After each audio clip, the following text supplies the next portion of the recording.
Fergus, a small railway traction engine, works on the island of Sodor. One day he was on his way to the quarry. He had a special job to do for the Fat Controller.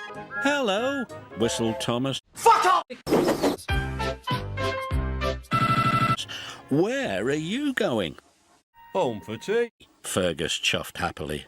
Watch out for the twins, said Thomas. They love to make... Was Gordon with the express?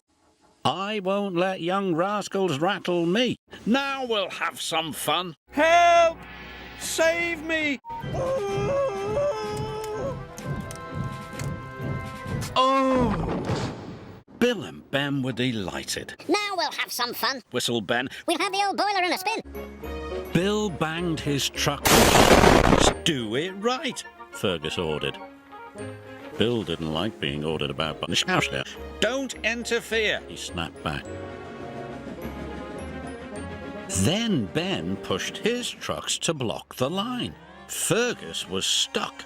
Out of my way, steamed Fergus. But Ben just grinned. The next day, the men were blasting rock. Wait for the all clear signal, Fergus called to Bill and Ben. Do it right. There he goes again, puffed Bill. Do it right from morning till night.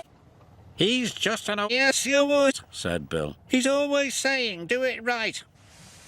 Well, the next thing he tells us to do, wheezed Bill, we'll do it wrong. They laughed.